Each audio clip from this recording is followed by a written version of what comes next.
Hello guys, welcome back to our YouTube channel. तो इस video के अंदर हम डिस्कस करेंगे क्लास 8 का maths NCERT chapter number 8 comparing quantities, जिसकी एक्सरसाइज 8.3 का क्वेश्चन नंबर 5। क्वेश्चन नंबर 5 है हमारे पास। Vasudevan invested ₹60,000 at an interest rate of 12% per annum compounded half yearly. What amount would he get? First है आफ्टर 6 मंथ्स, सेकेंड है after 1 year. तो यहाँ पर देखिए वासुदेवन है जिसने क्या किया, इन्वेस्ट किया ₹60,000। रेट ऑफ इंटरेस्ट 12% के हिसाब से कंपाउंडेड हाफ ईयरली। जो इंटरेस्ट कैलकुलेट किया जाएगा वो क्या किया जाएगा, हाफ ईयर्स के अंदर किया जाएगा, 6 मंथ के अंदर कैलकुलेट किया जाएगा interest. Compounded half yearly means यही होता है, ठीक है। What amount would he get after 6 month.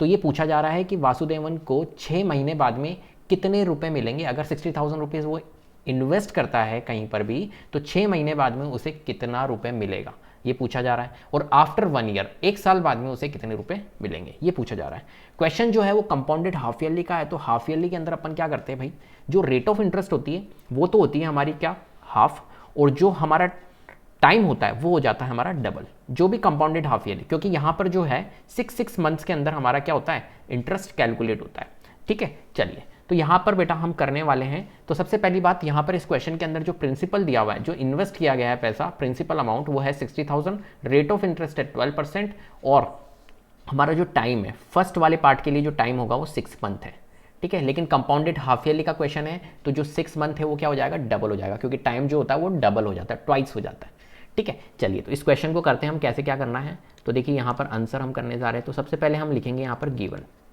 जो भी बेटा गिवन है। तो गिवन यहाँ पर क्या है हमारे पास में, गिवन है प्रिंसिपल अमाउंट। प्रिंसिपल कितना है, 60,000, ठीक है। रेट ऑफ इंटरेस्ट कितनी है, 12%। अब देखिए ये रेट ऑफ इंटरेस्ट 12% है। 12% का क्या करना पड़ेगा, हमें हाफ करना पड़ेगा, क्योंकि यहाँ पर कंपाउंडेड हाफ ईयरली है। तो 12% का हम क्या कर देंगे, हाफ कर देंगे। तो 12% डिवाइडेड बाई 2, जो कि हो जाएगा हमारा 6%। और 6% क्या है, एक तरह से compounded half yearly rate of interest है, कंपाउंडेड हाफ ईयरली, हम यहाँ पर ब्रैकेट में लिख देंगे, ठीक है। चलो, ये हो गया। उसके बाद में आपसे पूछा है टाइम। टाइम जो है वो कितना होगा, यहाँ पर टाइम होगा हमारा, देखिए फर्स्ट पार्ट है आफ्टर 6 मंथ, तो 6 मंथ है हमारा टाइम। तो 6 मंथ हमारा टाइम है, जो कि क्या हो जाएगा, 6 × 2 हो जाएगा। कंपाउंडेड हाफ ईयरली है ना, तो 6 × 2 मतलब 12 मंथ। 12 मंथ बोले तो 1 ईयर। तो 1 ईयर का हमारा क्या हो गया, टाइम हो गया, ठीक है। चलिए, तो अब हम अमाउंट का फॉर्मूला लगा देते हैं यहाँ पर। तो अमाउंट जो होता है वो क्या होता है, P × 1 + R/100 की पावर n, यही होता है हमारा अमाउंट का फॉर्मूला। चलिए, तो प्रिंसिपल अमाउंट कितना है, 60,000 है, into 1 plus rate of interest कितनी है यहाँ पर, देखिए 12% रेट ऑफ इंटरेस्ट थी, लेकिन हाफ हो गई 6%, क्योंकि कंपाउंडेड हाफ ईयरली का क्वेश्चन है। तो 6% हम यहाँ पर रखेंगे, 6/100, और उसकी पावर टाइम। टाइम कितना हो जाएगा, फर्स्ट वाले पार्ट के लिए आफ्टर 6 मंथ था, 6 मंथ टाइम था, लेकिन कंपाउंडेड हाफ ईयरली का क्वेश्चन था, तो टाइम को हमने डबल किया, 12 मंथ हुआ। 12 मंथ मीन्स क्या होता है, 1 ईयर। यहाँ पर जो आती है 1 ईयर्स के फॉर्मेट में आती है, तो 1 ईयर हमने रख दिया। क्लियर है बात। चलिए, अब यहाँ पर इसको सॉल्व कर लेते हैं। तो यहाँ पर हो जाएगा 60,000 इंटू, ये सॉल्व कर लेते हैं हम इसे, या हम ऐसे ही रहने देते हैं एज इट इज़, या हम सॉल्व भी कर सकते हैं, कोई दिक्कत नहीं है। यहाँ पर अगर हम सॉल्व करेंगे तो 2 × 3 = 6, और यहाँ पर हो जाएगा 50, और ये 53/50, ठीक है। लेकिन ज़्यादा ठीक होगा कि आप यहाँ पर 100 ही रहने दो, लेकिन चलो कोई बात नहीं, 53/50 हमने कर लिया, ठीक है। और ये 1 टाइम्स ही था, तो 1 टाइम्स हमने कर लिया। अब इसको हम सॉल्व कर लेते हैं। 5 × 1 = 5, और 5 × 5, 5 × 2 = 10, और ये 00। तो कितना आ गया हमारा, 1200 × 53 आ गया। 1200 को 53 से मल्टीप्लाई कर देते, तो 53 × 12 कर लो, तो 12 × 3 = 36, 12 × 5 = 60, 63, ठीक है। तो 636, और ये 2 0 थे, तो 63,600 ये हमारा क्या है, एक तरह से आफ्टर 6 मंथ हमारा अमाउंट आ गया, कि भाई 6 महीने बाद में 60,000 जो है वो 63,600 हो जाएंगे, 12% पर एनम के हिसाब से। बात आगे समझ में, जो 60,000 रुपीज़ थे जो हमने इन्वेस्ट किए थे, वो 63,600 हो जाएंगे। ये अमाउंट आ गया हमारा, ठीक है। तो आफ्टर 6 मंथ्स बाद में हमारा अमाउंट पूछा था, तो 63,600 ये हमारा अमाउंट होगा। तो हम यहाँ पर लिख सकते हैं after 6 month Vasudevan would get amount 63,600। Vasudevan would get amount 63,600। Clear है बात। चलिए, अब क्या करेंगे हम यहाँ पर, अब आफ्टर 6 मंथ का निकाल दिया, अब हम सेकंड पार्ट कर लेते हैं, सेकंड पार्ट को हम कैलकुलेट कर लेते हैं, सेकंड पार्ट हम यहीं पे कैलकुलेट कर लेते हैं, ठीक है।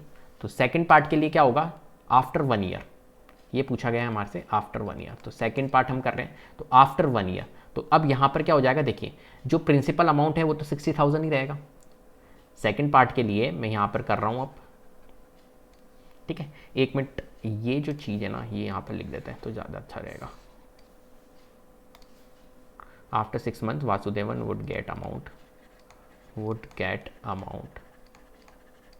63,600, ठीक है। तो ये यहाँ पर आ गया। अब सेकंड पार्ट में यहाँ पर कर रहा हूँ। अब देखो सेकंड पार्ट के लिए जो प्रिंसिपल अमाउंट है वो हमारा यही रहेगा, 60,000 रहेगा, ठीक है। रेट ऑफ इंटरेस्ट जो है वो क्या रहेगी, देखो आफ्टर 1 ईयर, तो रेट ऑफ इंटरेस्ट हमारी 1 ईयर है, सॉरी रेट ऑफ इंटरेस्ट हमारी 12% है। कंपाउंडेड हाफ ईयरली का क्वेश्चन है तो रेट ऑफ इंटरेस्ट क्या हो जाएगी, हाफ हो जाएगी। वेरी गुड बेटा, तो रेट ऑफ इंटरेस्ट हमारी क्या होगी, हाफ होगी। तो 12% का अगर रेट ऑफ इंटरेस्ट हम निकालें तो 6 हो जाएगी, ठीक है। तो ये 6% हमारा कैलकुलेट हो गया।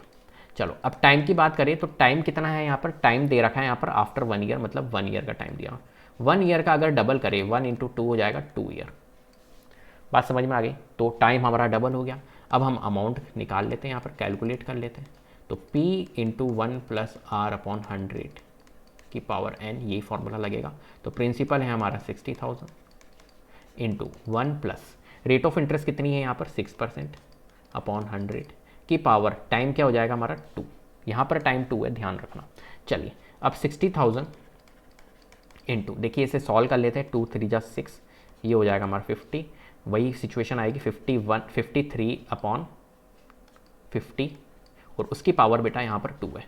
तो 60,000 × 53/50, 53/50 और फिर 53/50। देखो 0 0 0 0, ठीक है। 5 से रिड्यूस कर लो तो 5 × 5, 5 × 2 = 10, 120। फिर 5 से रिड्यूस कर लो, 5 × 2 = 10 और 5 × 4 = 20, 24 बार, ठीक है। तो 24 × 53 × 53। अब अगर 53 का स्क्वायर आपको आता है तो आप इजीली कर सकते हो, अगर 53 का स्क्वायर याद नहीं है तो फिर आपको कैलकुलेट करना होगा, ठीक है। तो 53 का स्क्वायर अगर हम कैलकुलेट करें तो कितना हो जाएगा, 53 तिया कितना होता है 159 सॉरी, ठीक है। 53 पंजे कितना होता है, 55 25, 250, 5 तिया 15, 265, 265 + 15 कितना हो जाएगा 280। 2809 होता है 53 का स्क्वायर, और 2809 को 24 से मल्टीप्लाई करना है। 24 नाम, 24 2 48, 24 तिया 72, 24 चौक 96, 24 पंजे 120, 24 6 144, 24 7 168, 24 8 192, 24 नाम 216, ठीक है।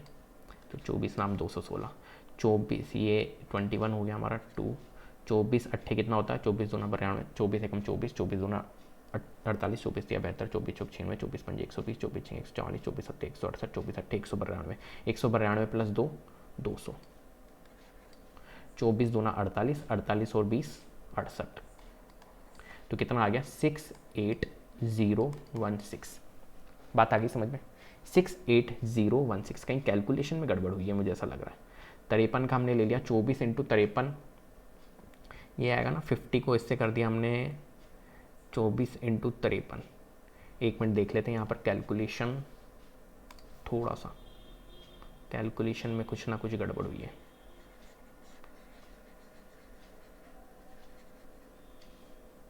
वापस से इसको रिड्यूस कर देते हैं, कहीं ना कहीं कैलकुलेशन में मिस्टेक है। चलिए 60,000 और 53/50 है, ठीक है। तो 60,000 वापस से कर लेते हैं हम इसको, 53/50, 53/50, ठीक है। 0 0 हमने रिड्यूस किया, 5 1 = 5 और 5 2 = 10, 120 आएगा, सही है।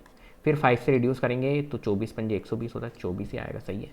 53 जो होता है 53 को इंटू करा था हमने 53 से, तो 53 × 53 कितना आएगा, एक बार फिर से यहाँ पर कर लेते हैं। 53 तिया कितना होता है, 5 तिया 15 और 3 तिया 9, तो 159 होगा। 53 पंजे 55 25, 5 तिया 15, 265, 70 280, 2809 ही आया, सही है। पहले क्या कुछ अलग आया था, चलो कोई बात नहीं, 2809। और इसको अब सॉल्व कर लेते हैं अपन। 24 नाम कितना होता है 24 दूना 48, 24 तिया 72, 24 चौक 96, 24 पंजे 120, 24 6 144, 24 सत्ते 168, 24 अट्ठे 192, 24 नाम 216, 216 ये 6 आ गया। फिर ये 1 आ गया, ये 24 अट्ठे कितना होता है 24 दूना 48, 24 तिया 72, 24 चौक 96, 24 पंजे 120, 24 6 140, 24 सत्ते 168, 24 अट्ठे 192, 192 प्लस 2 194, यहाँ गड़बड़ आई थी। हाँ 24 दूना 48, 48 प्लस 20 68 होता है, लेकिन ये 19 था तो 67 होगा। ये आ गया, आप सही आंसर आया 67,416। ठीक है, कुछ ना कुछ वहाँ पर कैलकुलेशन में मिस्टेक हुई थी। तो 67,416 ये क्या होगा, इसका हमारा फाइनल आंसर होगा। तो हम लिख सकते हैं यहाँ पर स्टेटमेंट के तौर पर, after 1 year Vasudevan would get amount 67,416, ये अमाउंट उसको मिलेगा 1 साल बाद में। क्लियर, कैलकुलेशन का आपको ध्यान रखना है, बड़ी बड़ी कैलकुलेशन है तो इसका आपको ध्यान रखना है। ठीक है, तो उम्मीद करता हूँ आपको वीडियो पसंद आई होगी। अगर वीडियो पसंद आई है तो प्लीज़ लाइक कीजिए, शेयर कीजिए, चैनल को सब्सक्राइब कर लीजिएगा, बेल आइकन को जरूर प्रेस कर लीजिएगा, जिससे कि अपकमिंग वीडियोज़ के नोटिफिकेशन आपको टाइम टू टाइम मिलते रहे। Thank you so much.